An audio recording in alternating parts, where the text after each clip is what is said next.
You're listening ad-free on Amazon Music. On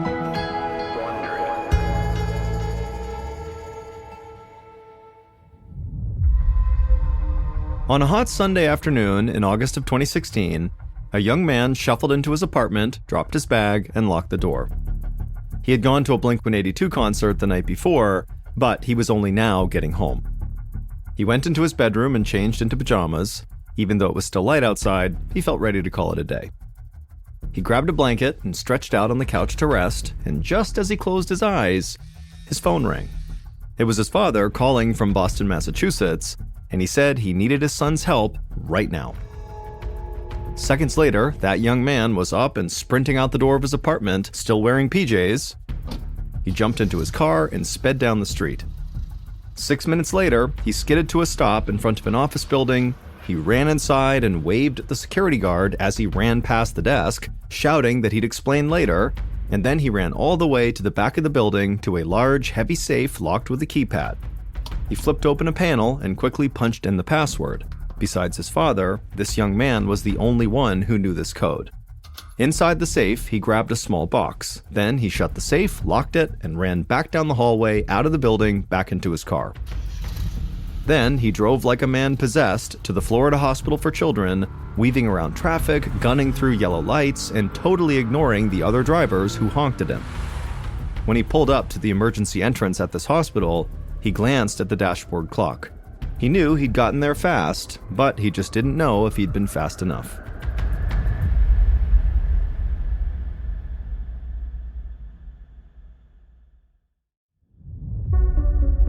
From Ballin Studios and Wondery, I'm Mr. Ballin, and this is Mr. Ballen's Medical Mysteries, where every week we will explore a new, baffling mystery originating from the one place we all can't escape, our own bodies.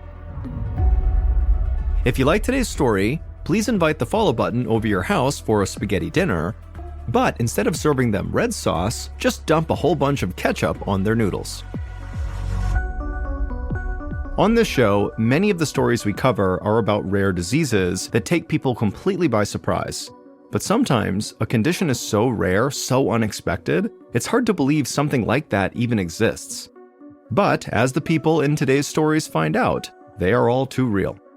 On this episode, we have two stories about people who face overwhelming odds against rare, terrifying diseases. Our first story is about a teenage boy whose family vacation to visit his favorite theme parks goes horribly wrong. Then you're going to hear about a young woman whose life is turned totally upside down by a minor kitchen accident.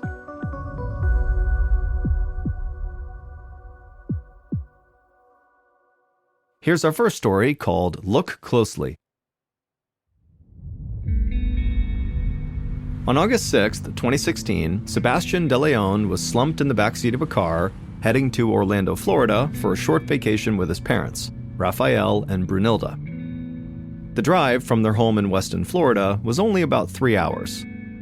But to 16-year-old Sebastian, the trip felt much longer. He had a lingering headache and his eyes felt itchy and sensitive. He drank some water, rubbed his temples, and focused on the soft rumbling of the car. Sebastian wondered if his headache might be from getting too much sun the day before, since he'd spent the whole day swimming with friends in a lake. But Sebastian worked most of the summer as a camp counselor, so he was outside all the time in the sun, and it never really seemed to bother him, so it didn't make sense to him why yesterday would be any different. Whatever the reason, Sebastian was just totally annoyed at feeling so out of it. He'd been looking forward to this trip to Orlando for weeks. Tomorrow, they had tickets to his favorite amusement park, and tonight they were staying at a nice hotel nearby. It seemed like the perfect dose of late summer fun before school started next month, but Sebastian was worried that he might not feel well enough to even enjoy it. Sebastian groaned, made a pillow out of his duffel bag, and tried to rest. Maybe by the time they got there, the worst of this would be over. But a couple hours later, Sebastian's head was still pounding as his father parked in front of their hotel. Sebastian's parents unloaded the car, and then they all headed up to their room. Sebastian's parents, Raphael and Brunilda, unpacked and got dressed for dinner, but Sebastian felt too dizzy to even think about food. So he crawled into bed and told his parents to go eat without him. He wasn't hungry. Sebastian curled up in the bed, put his blanket over his head, and hoped a good night's sleep would set him straight. But the next morning, Sebastian's head hurt even worse. And now his eyes were starting to ache as well. Even the soft glow of sunlight through the hotel window felt blinding. Sebastian asked his mom to please shut the blinds, but she told him they were closed. Plus, it was cloudy outside.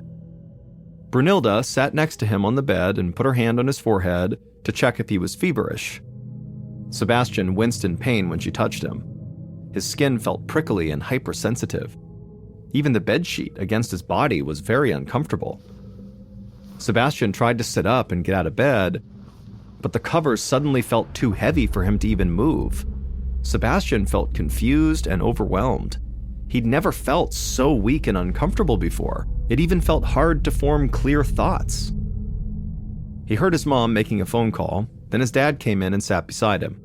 Raphael told Sebastian they were going to take him to a nearby hospital. They had decided that his condition seemed too serious to wait until they got home to deal with. Sebastian's dad helped him get out of bed and get dressed. When his parents opened the hotel room door, Sebastian moaned in pain from the light and turned away. Even with his eyes closed, the light felt almost unbearable.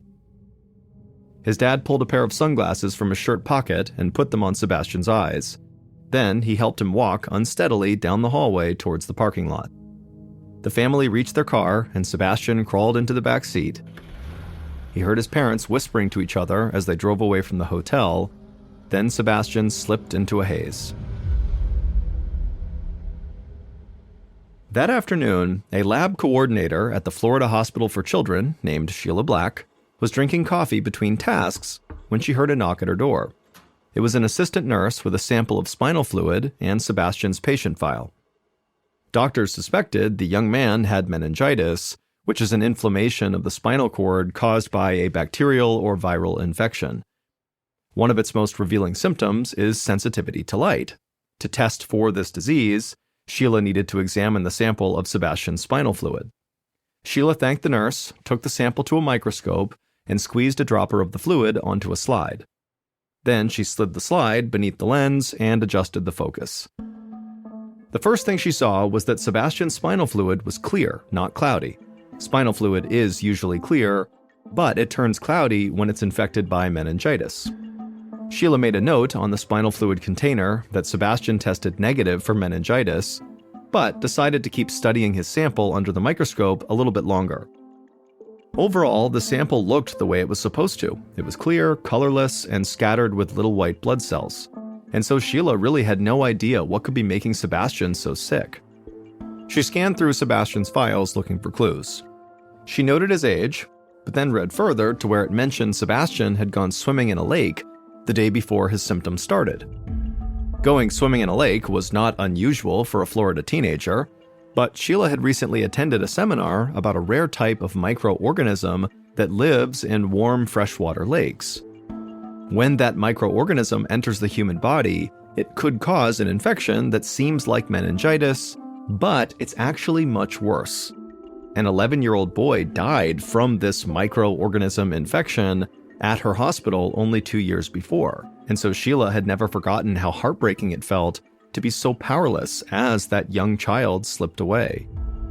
Sheila hoped her hunch was wrong, but there was only one way to find out. Sheila took another sip of coffee and then leaned in and peered into the microscope again. She stared at Sebastian's spinal fluid sample for a long time, looking for one telltale sign. She couldn't allow a repeat of what happened last time. Then, suddenly, Sheila saw a flicker of movement in the sample. She blinked and looked closer. It happened again. A tiny bulge on one of the white blood cells wiggled. Maybe these were not actually white blood cells. They were something else. Something alive. Maybe they were the very organism she was afraid that Sebastian could have been infected by. Sheila called Sebastian's doctor and told him what she'd just found. If this was what she thought it was, unfortunately, Sebastian was facing a death sentence.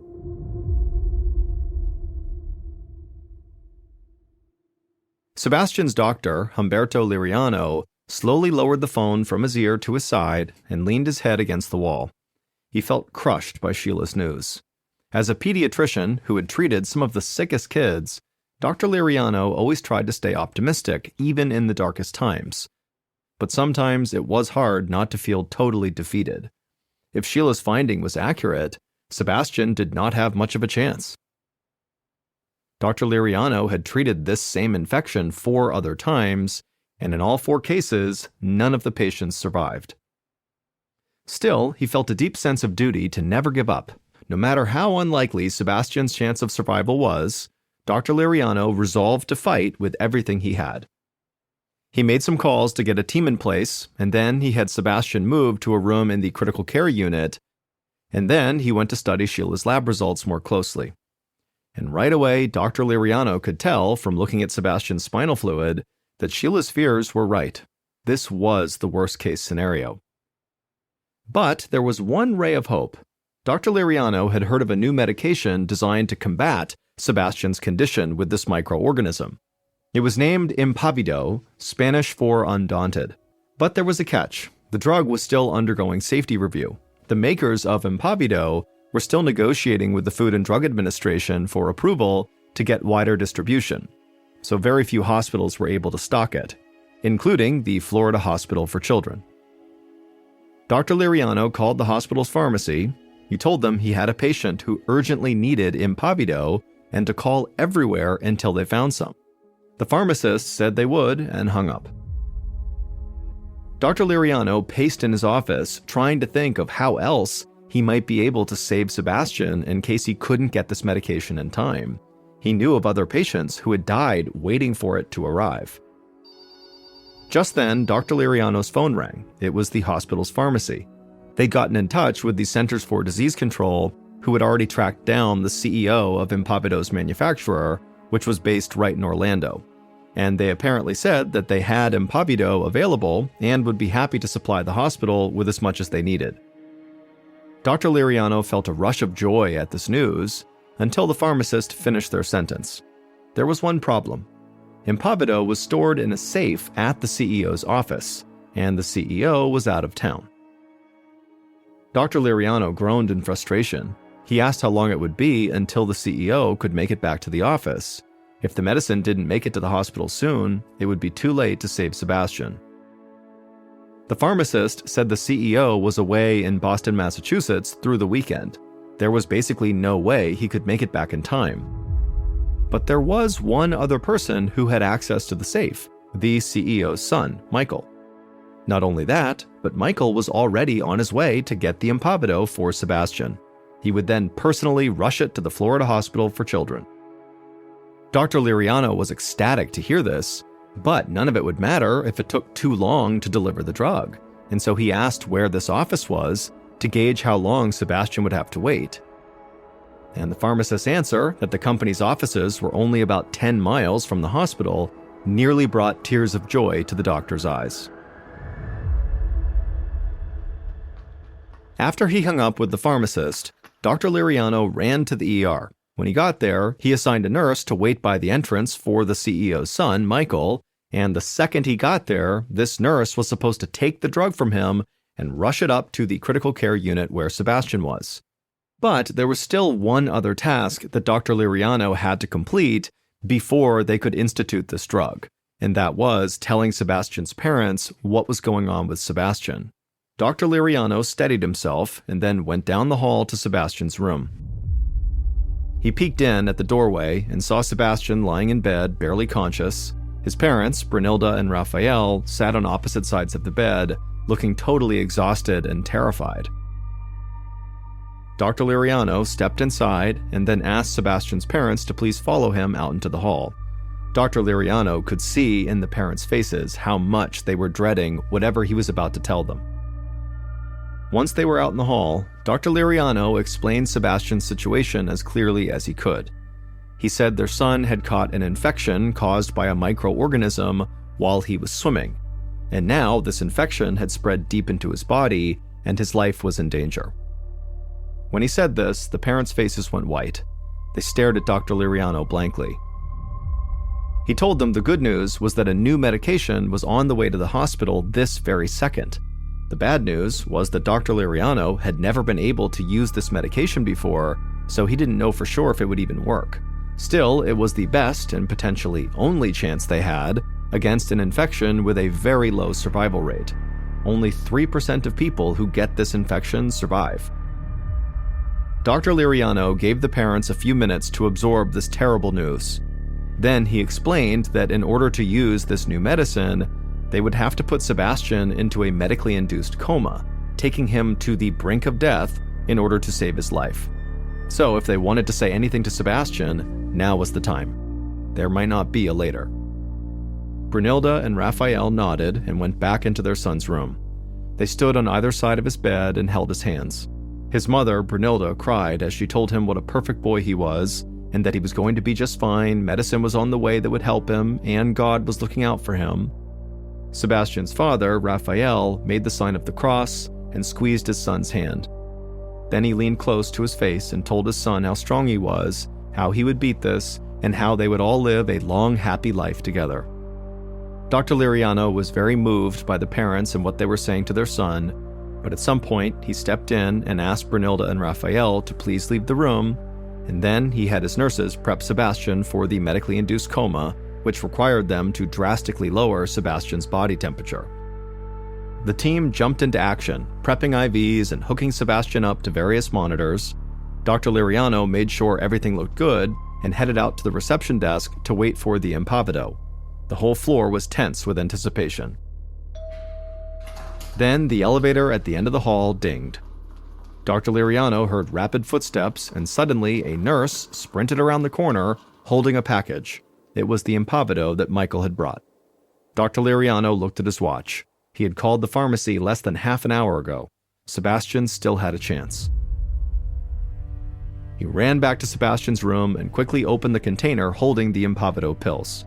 Once Sebastian had taken them, an anesthesiologist sedated him. Within moments, Sebastian was asleep. A nurse gave him an IV drip of cold saltwater solution, while another wrapped him in frozen blankets. Dr. Liriano paced while keeping his eyes glued to Sebastian's monitor. This process would give the medication more time to work, but it was always very dangerous to cool a body so rapidly. Sometimes organs reacted very unpredictably. Within the hour, Sebastian's body temperature was down to 91 degrees Fahrenheit, and Sebastian was officially comatose. Once Sebastian's breathing began to slow, Dr. Liriano gently fed a tube down his throat to help his body maintain a steady flow of oxygen. So far, the procedure had gone exactly as planned. All they could do now was wait and hope.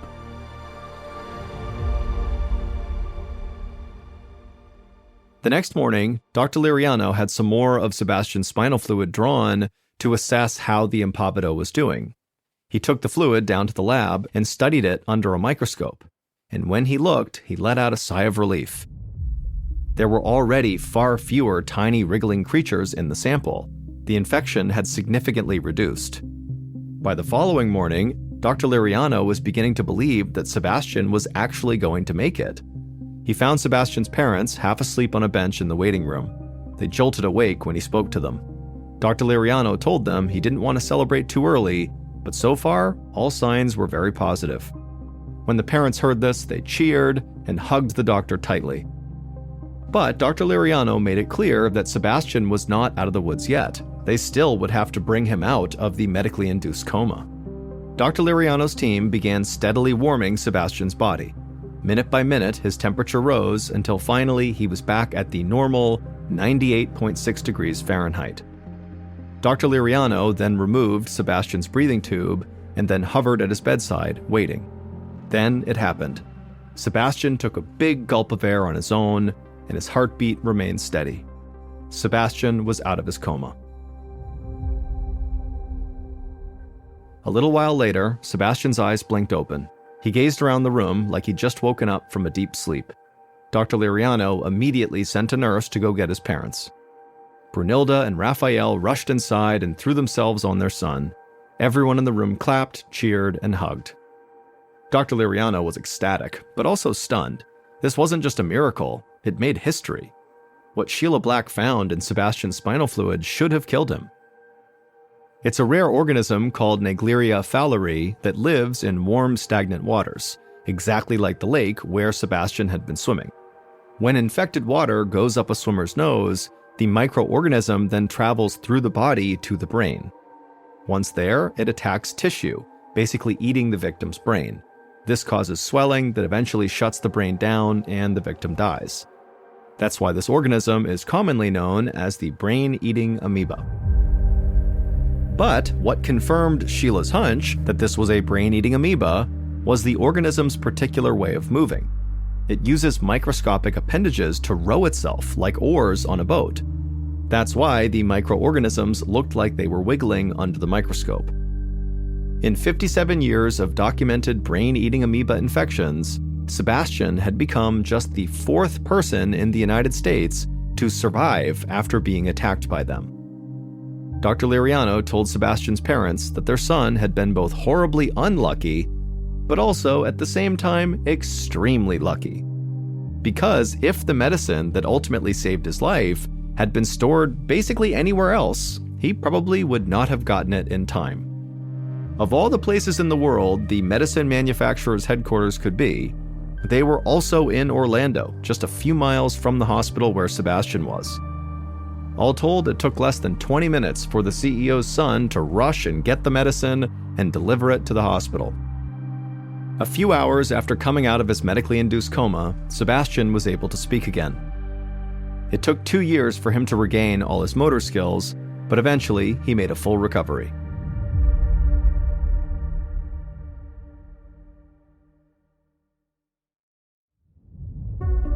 And now for our second story, called Burning from the Inside.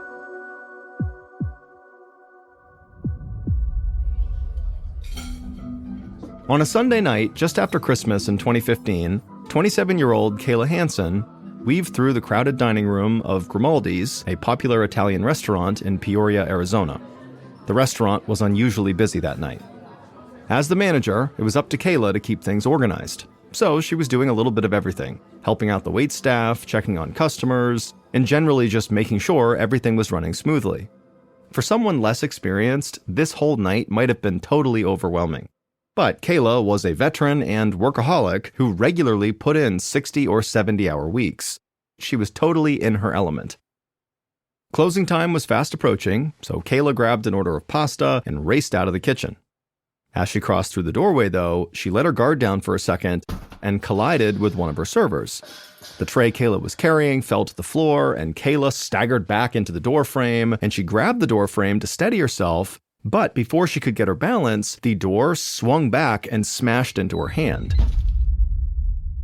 Kayla cried out in pain and yanked her hand back. The server apologized and ran to get some ice, but Kayla waved her away. She wasn't bleeding, and she figured she just didn't have time to ice a minor injury like this. Kayla's hand was in a lot of pain, and she could feel it aching right away, but she shrugged it off and helped the waiter clean up the food that had spilled. Then Kayla finished up her shift and headed home, ready to get some sleep. The next morning, Kayla woke up and felt a throbbing pain in her right hand. She looked down and saw that it was totally swollen and the skin was bright red and tender. It didn't look good. Kayla groaned in frustration. She was supposed to meet her friends for a hike later, but as much as she wanted to ignore the pain in her hand, she knew she really needed to change her plans and go get her hand checked out by a doctor. So she texted her friends and said she would not be able to go on the hike that day, and then she called her primary care doctor and got an appointment for later that day. By the time Kayla got to the doctor's office that afternoon, her hand was really hurting. But when the doctor examined her hand, he told Kayla she had just bruised the soft tissue. Her hand wasn't broken, so the swelling would eventually go down and she'd be fine. Kayla was totally relieved to hear this. It would have been extremely difficult to work at the restaurant with a broken hand. So Kayla figured she'd get better in a couple of days and really just kind of stopped thinking about her hand. It still hurt, but it didn't feel like an urgent matter. 2 weeks later, Kayla was in her bathroom getting ready for the day, trying to brush her hair with her uninjured left hand. Her right hand, the damaged hand, was still swollen and tender, even though it had now been 2 weeks since she hurt it. The swelling really had not gone down at all, and the pain seemed to be getting worse every day. In fact, the pain had gotten so bad on several days over these past 2 weeks that she'd had to call into work sick.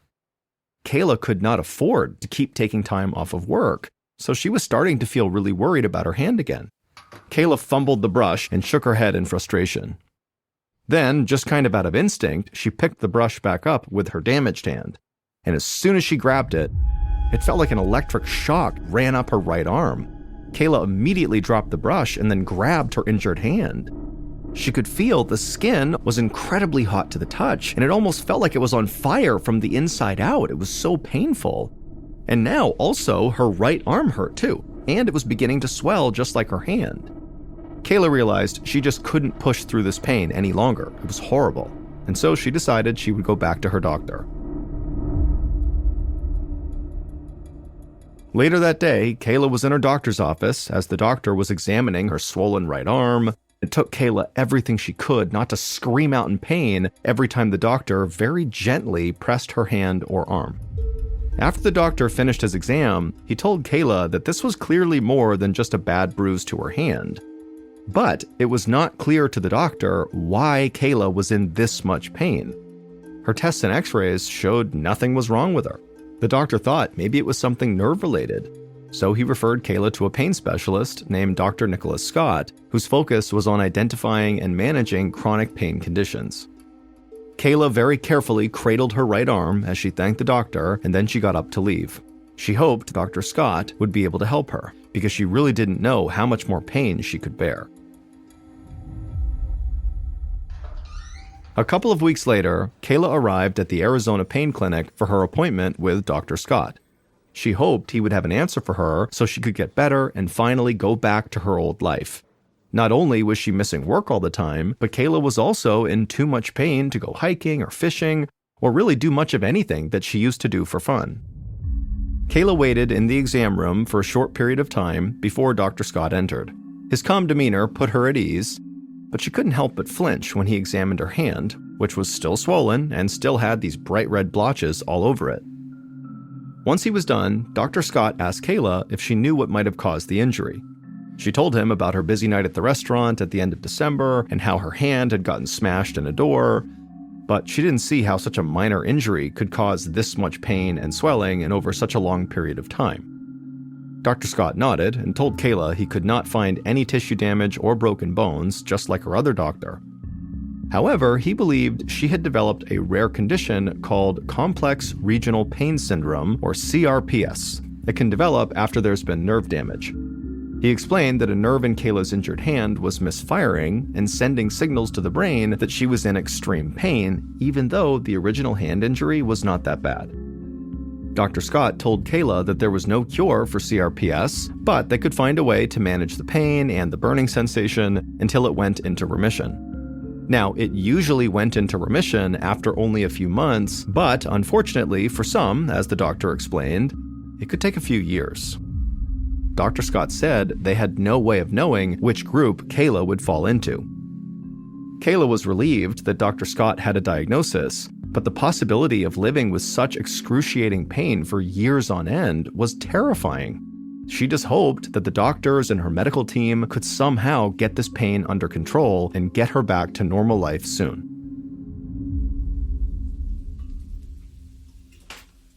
About 9 months later, on December 16th, 2016, Kayla was in her kitchen struggling to cook some dinner. None of the pain treatments that Dr. Scott tried had worked.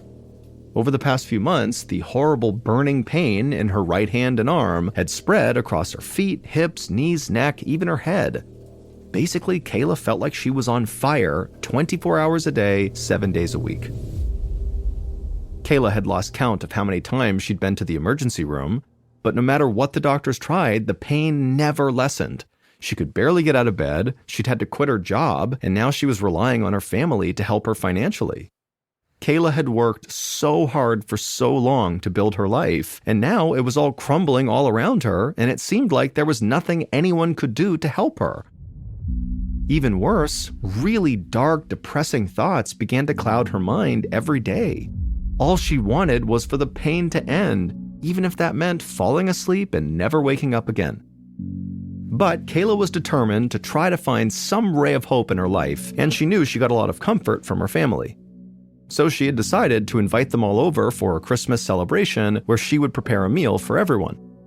And as she struggled to clear some dishes from the counter, Kayla happened to notice what looked like a fresh burn on her forearm. She tried to remember how she did this, maybe she bumped into the stove or something and didn't notice, but she really had no memory of getting a burn. Thankfully though, the burn was small and didn't get any worse, and so Kayla was able to successfully host her Christmas party. It was only a small get-together, but the visit really lifted Kayla's spirits. But on the morning of December 20th, so 4 days after that Christmas party where she noticed that burn on her arm, Kayla woke up to find that her forearm, from hand to elbow, was now completely covered with these small circular burns, just like the one she had noticed 4 days earlier. They looked like someone had stuck her with a white-hot poker, leaving behind bright red blisters. But obviously that wasn't happening. These burns were somehow forming from underneath her skin. Kayla was shocked, and she lifted her arm up to get a better look. When she flexed it at the elbow, the movement caused the burns to crack open and start to bleed. It hurt so much, Kayla couldn't even think. She immediately laid back down and kept her arm at her side to avoid causing any more damage.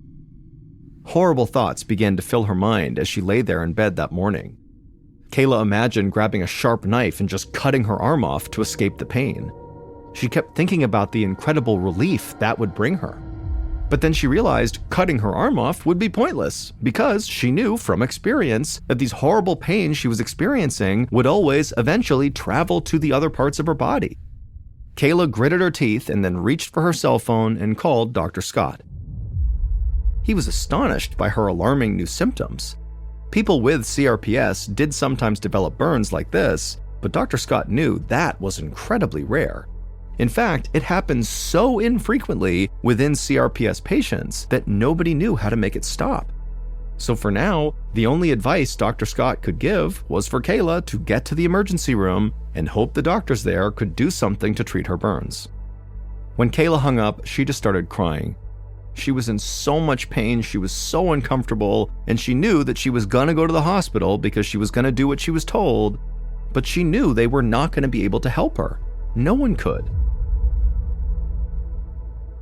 Kayla was right. The doctors at the emergency room when she got there were totally baffled by her condition. The only burns like this they'd ever seen were from cancer patients going through radiation treatment. Whatever was doing this to Kayla was coming from inside her, and they just couldn't explain it. Kayla left the emergency room and headed home, still in total agony and feeling completely defeated. The days turned into months, the months turned into years, and at times, Kayla's situation felt completely hopeless. Somehow, she always found the strength to keep going despite the unbelievable pain she was always in. By February of 2019, over 3 years after she crushed her hand, Kayla had gone to over 50 different doctors and had tried almost as many medical procedures, but nothing had worked. Finally, though, on what felt like her millionth trip to the hospital for the burns that covered her body, the doctors were at least honest with her. They knew they couldn't help her, and they told her that, but they could at least tell her what was ailing her.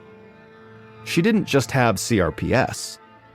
She had the worst case of CRPS they'd ever seen, and perhaps one of the worst the world has ever seen. Most people who suffer from complex regional pain syndrome have symptoms in a single arm or leg. Unfortunately for Kayla, she suffered from symptoms across her entire body. In other words, she had a unique version of this very rare disorder. One doctor described it as stage 4, the most severe and painful form of CRPS. Kayla had long since learned why doctors sometimes call CRPS the suicide disease, but the doctor spelled it out in agonizing detail. The pain experienced by victims of CRPS can be worse than childbirth, broken bones, or even amputations. The suffering can get so intense that up to 40% of CRPS victims express a desire to want to kill themselves to get rid of the pain. Kayla winced at that last detail because she knew she fell into that 40%. She had had those dark thoughts. And in fact, lying in the hospital bed at that very moment, she couldn't help but think about dying and how really it would be so much easier to just die because then she wouldn't feel the pain and she'd stop being a burden to her parents and family. Over the next few days, doctors and nurses streamed in and out of Kayla's room really just to see the patient with the extraordinary case of CRPS. Some even took pictures of her just for documentation. Kayla started to feel like she was not really a patient and more of an animal in a zoo exhibit. Then eventually, Kayla's doctors discharged her from the hospital after this latest flare-up subsided, but they were unable to offer any further relief from her crippling full-body pain.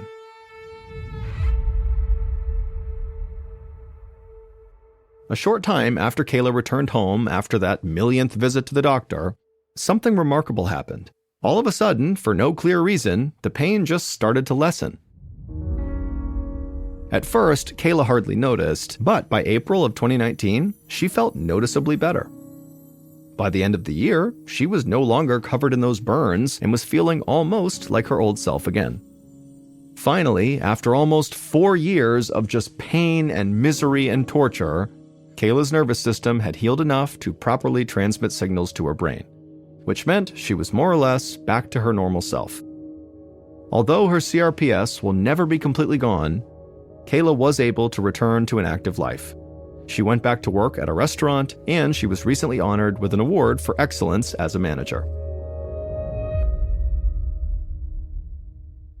Befriended a very wealthy landowner in Georgia who offered them access to one of his best private hunting areas. And just a couple of days later, on October 5th, Eben and his father would take him up on the offer. They woke up super early and they drove out to the edge of this property that was actually fenced in. And they went to a main gate where they had the combo that this guy had given them. They punched in the combo, opened up the gate, drove in, shut the gate, locked it, and then continued down the access road. They followed this road for about 2 miles where it came to a stop right outside of this huge forest. They parked their truck, they got out, they put on their gear, and in the pre-morning darkness began hiking into the woods. Even though they were there primarily to hunt, Eben and his father secretly enjoyed just hiking around the woods and camping out, and any chance they got to extend their hunting trips, they would, even if the hunting wasn't good. And so since they spent a ton of time in the woods together, they noticed almost immediately when they walked into this particular forest that something was off. There's no birds, there's no animals. Silence. It's just totally silent. The only sounds they heard that were not them was a single plane that passed overhead. Although they found this very odd, they figured, you know what, this is private property, not a lot of people are out here. I'm sure as soon as we showed up, the animals were aware of us and they've scattered. They finally make it out to the hunting stand that the owner had told them about. They get all settled in, they're getting ready to see some animals. And all day long, they don't see a single animal. They don't hear a single animal. In fact, again, it is just completely silent. Frustrated, they began packing up their stuff, making their way down off the stand, and they started looking for a place to make camp for the night. And Eben's father suggested, well, hey, you know, there's obviously nothing over here. It's been quiet all day. Why don't we walk deeper into the woods a little ways, set up camp there, so tomorrow we have a better chance of seeing some animals. So they hiked for about an hour farther away from where they parked their truck, and they reached this clearing, which is perfect for setting up their camp. And so they set up their tent, and Eben's father says, hey, you know, we still got some daylight. Do you want to go try our luck and see if we can see some animals out here now? Eben's like, yeah, why not? So they hike a little ways away from their campsite and they set up their blind, and once again, they don't see any animals. It's totally quiet. And so they turn around and they start heading back. As soon as they could see their campsite, which really was just their tent, they noticed that their tent was now collapsed. And Eben's father turns to him and says, oh, it must have been the wind. And Eben says, no, it couldn't have been the wind, because all day today we have been commenting on how quiet it is and how the fact that there's no weather, no wind, no anything is heightening the fact that it's completely silent. So it could not have been wind. So Eben's father is like, well, when you set the tent up, did you not put the posts into the eyelets? Did you not build it correctly? And Eben's like, no, I've made that tent like 1,000 times. I know it was set up correctly. They walk into their campsite and they look down at their tent, and they're really confused at what they see. The 2 rods that go in an X over the top of the tent that thread through nylon loops and then anchor at 4 different points on the base of the tent, well, they had been removed from the 4 corners. And if you know how a tent works, it works on tension. And once you have a rod anchored in 2 points, it doesn't just pop out. It's anchored at 2 sides. It's actually difficult to remove each anchor. Once one is out, the other comes out easily. But basically, the rod would need to break in order for it to come out of those anchor points, or someone would have to come over and remove it. And they didn't remove them, and none of the rods were broken. Which leaves them with either they failed to set up their tent, even though they had distinct and clear memories of setting it up and double checking it was set up because they put gear inside of it, or someone came over to their campsite while they were gone and undid the 4 corners. They decide, you know what, it can't be some stranger coming over here because we're the only ones with the gate combo. This is private property and no one could have been here. And why would they do that if they came to our campsite? Why would they randomly collapse our tent and then vanish? So it had to be us. We must have not made the tent. And while they didn't really believe that they had not made their tent, they convinced themselves that that's what happened because the alternative was just too bizarre and frankly terrifying to consider. So they build their tent and they make a little fire and they stay up for a little while chatting before being tired and saying, okay, let's just go to bed. They extinguish the fire, they get in the tent, and they both fall asleep. A couple hours later, Eben wakes up suddenly and he's not sure if he's dreaming or not, but he thinks he hears someone laughing a couple hundred meters behind their tent off in the woods. Eben instinctively turns to make sure his dad is still in the tent with him, and he is. And then Eben starts listening really intently to what's happening outside. And all he can hear is silence, like it's been since they got in the woods. He doesn't hear any more laughter, and so he says, okay, I must have just been dreaming, and there wasn't any laughter out there, and eventually Eben goes back to sleep. A little while later, Eben wakes up suddenly again, except this time his dad is already awake and looking around anxiously. And Eben sits up and goes, what's going on? And his dad goes, shh. And he goes, can you hear that? And Eben listens, and to his horror, he hears laughing. He wasn't dreaming before. Eben also realizes the laughter is not coming from the same area he heard it. It's now coming from the opposite direction, and it's a lot closer to them. Eben very quietly and carefully explains to his dad that he actually heard this laughter a couple hours earlier, and Eben's father turns to Eben and says, before we came out here, I asked the owner, should we expect any other hunters or campers or anybody nearby? And the owner said, this is private property and it's fenced in. There is no one there but you guys. After this revelation, they both turn their attention back to just listening because they're hoping this is just gonna stop and whatever this is just gonna leave. But it doesn't leave. They hear footsteps running towards them from way off in the forest. And it's so quiet, it's really easy to hear these footsteps. And whatever this is charging towards them. And then it comes to a complete stop right at the edge of their clearing. At this point, Eben is now grabbing onto his father. Eben's father is holding onto his rifle and he's getting ready to open the tent to confront whatever is out there. And right before he grabs the zipper, this person, whatever it is, starts laughing again. And it's practically right on top of them. It's so loud. They can hear it clear as day right there, right outside their tent. And Eben's father takes a deep breath. He grabs the zipper, and as soon as he begins moving it, the sound the zipper made causes the laughter to stop. They don't hear footsteps, so they know probably something's still out there. But the laughter stops like it's recognized that they're making noise. They're right there. There they are. They're in the tent. Eben's father freezes with his hand on this zipper, and he's debating whether he should go outside or not. And before he can even make that decision, whatever this thing is turns around and runs back into the woods, and it's just gone. And for several minutes, they just sit like that in total silence, praying that whatever this is gone for good. And after several minutes, when they don't hear anything, there's no more laughing, there's no more running, Eben's father re-zips up the tent, puts his hand back down, and they're both left just sitting there thinking, what the heck just happened? Eben and his father would stay up all night, and they would barely speak, because whatever this thing was had heard them when they moved the zipper. And so they were really afraid of making any sound, even little sounds, because it's so quiet, sound travels really far, and they don't know who or what is out there. And so in silence, holding their guns, they're just waiting for the sun to come up. And as soon as it did, they were up and out of there, literally running out of the forest, checking over their shoulder the whole time, all the way back to their truck. And so to this day, they have no idea who or what the heck was running around out there. And they told the owner of the property about it. And the owner just said, it's not possible. We have a totally gated in private piece of property, and there are cameras watching the only entrance. And you are the only ones that went in or out over that time period. And prior to that, we monitor this property. Nobody else was in there.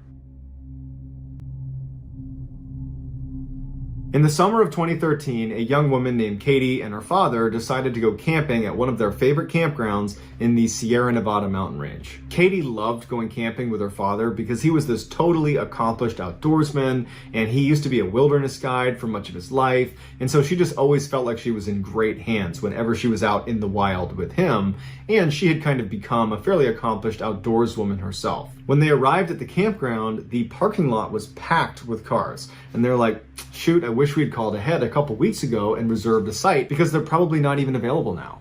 But they went to the front desk and they were like, "You're in luck, we have one available, but it's the one that's way over there." It was this one campsite that was kind of isolated from the rest of the campground. It was far away from the bathhouse, it was far away from where you go swimming, and it was far away from the parking lot. It was just like really inconvenient. And whenever they came camping here, it was like the one site they didn't want to use.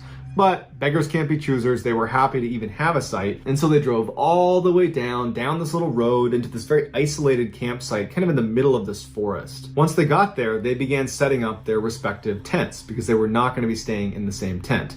They each had these very small backpacking tents, which were so small that you could either zip it up all the way and stay warmer and more protected, but you had to sleep in a ball because your legs would not fit otherwise. Or you could unzip the front of your tent, and when you lay down, you could extend your legs fully, but your legs are protruding outside of your tent. So you could only do that in warmer weather and if you were comfortable having your legs poking out into the wilderness. After they set up their tents and they get their coolers set up and they have all their stuff kind of the way they want it, they go out hiking for the rest of the day. When they come back, they're totally exhausted, they fall asleep, and nothing of note occurs over that first night. The next day they get up, they go back out, they go hiking all day all over again, and they come back that night and they are totally exhausted again. And they get into their tents and they go to bed. And this night, something of note would happen. At about 3 a.m., Katie wakes up and she hears footsteps walking towards the campsite from a little ways off. They're in the woods somewhere. And she's thinking, okay, it's got to be my father because he's diabetic and every night he gets up to go to the bathroom maybe 3-4 times, and he probably was just walking to the bathhouse and now he's walking back. But she realizes the bathhouse is over here, not over here. So what is he doing walking towards the campsite from this side? The footsteps come out of the tree line, they come into the clearing that is their campsite, and they stop about 2-3 meters outside of Katie's tent. Now there were no windows on Katie's backpack tent, there was just little vents at the front and the back that kind of pointed down, and so she couldn't see out anyways, and there was no illumination out, so you can't even pick up a silhouette. It's just total darkness out there, she can't see who's out there, she can only hear them. But she's thinking, okay, maybe my dad got lost coming back from the bathhouse because he didn't have a flashlight and he walked too far. That's possible. Or, he could have decided to relieve himself just in the tree line, even though he's not known to do that. He's a guy that goes to the bathhouse. And so she's running through these scenarios that are convincing her that, oh, that's just my dad. But what she really wants to hear is that person walk away from her tent and get into her father's tent, because that will confirm in her mind that that was her father.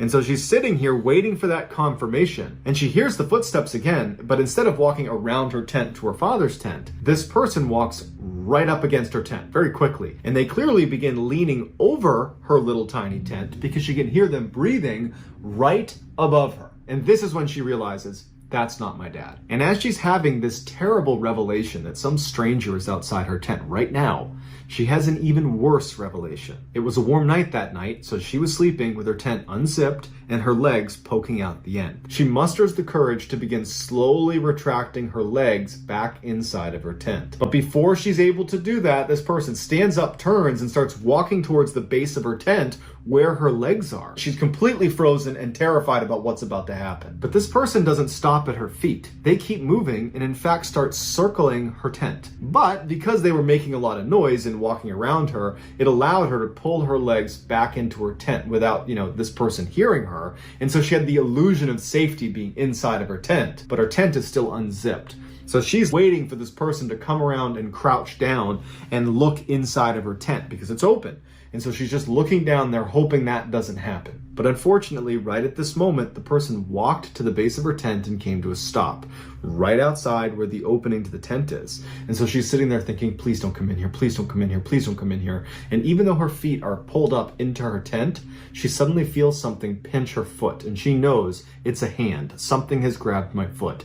And she stifles a scream and she starts shaking uncontrollably because her instincts are telling her, don't let this person know you're awake. And luckily, as she's sitting there shaking from fear and trying to be quiet as best as she can, she's holding her mouth, this person stands back up again and goes back to the spot spot next to her tent and leans over the tent once again, and she can hear them breathing right over her. And so for several minutes, she lay there shaking with this random person who pinched her foot a minute ago, hovering over her tent in the middle of the night. And she has nothing she can do. And she's just quiet. She's hoping it's going to end soon. And eventually this person would turn around and walk over to their cooler and their table and some other things that were out. And she hears some rummaging going on. Some things are being moved around. And then this person just kind of walks off into the distance. But she doesn't know if they're gone. She doesn't know if they're standing in the edge of the tree line waiting for her to come outside. Maybe they laid a trap for her. And so she just lays there, silent, doesn't move, and she's praying to herself, please don't let anything happen to me or my father. And all night she's just laying there. And then eventually she does fall asleep. Probably hours go by, but she does fall asleep because she wakes up again when she hears her father unzipping his tent. And she charges out to meet him. And she can tell right away that he's scared. And before she can even say or begin to describe what's happened to her, he says, were you outside your tent last night at about 2, 3 in the morning? Because I heard all sorts of commotion near our cooler. I wasn't sure if it was an animal. I wasn't sure if it was you. And she starts telling him, no, this is what happened to me. And as she's describing what happened to her, he looks behind her at the picnic table, which was next to their cooler, and they had their backpacks on it. Basically anything that didn't fit in their tents, they kept near this picnic table. And he points at it. And she turns around, and any item that was in the cooler or in their backpacks or that was just out has been stacked in a pyramid formation on this table. Clearly, the guy who was here last night did this for some reason they don't understand. And as they go over to look at it to see if anything's been taken, they notice this track of footprints, like these heavy footprints that have been going around and around Katie's tent. So she clearly wasn't imagining it. And so that instant, they packed everything up, got in their car, and they left. And to this day, they can barely talk about it with each other because it's all the things that could have happened. The father felt horribly guilty because he clearly heard this person but didn't leave his tent. And his daughter was clearly in danger. And his daughter's thinking, the tent was open. This person was crouched down, reaching into my tent, grabbing my feet. Like, that's such a horrifying image. And so this has been completely traumatizing for them, and they just don't talk about it anymore. Me susurra tu nombre. Las estrellas brillan como aquella vez. Recuerdos de lo que fuimos no se van. Siguen vivos en mi alma. ¿Dónde estás? Tal vez el destino nos vuelva a cruzar. En tus ojos yo me pueda reflejar. Un suspiro de esperanza en el aire. Siento que mi corazón no late. Si un día nos volvemos a encontrar, te diré todo lo que callé. El amor que guardé para ti, nunca lo dejé de sentir. Si el tiempo nos vuelve a unir, no habrá nada. From the 1950s until present, a Canadian family has owned this very isolated cabin in the middle of the Ontario backcountry. It was the only property on this very small lake. There was 2 others across the lake, but they were pretty far away.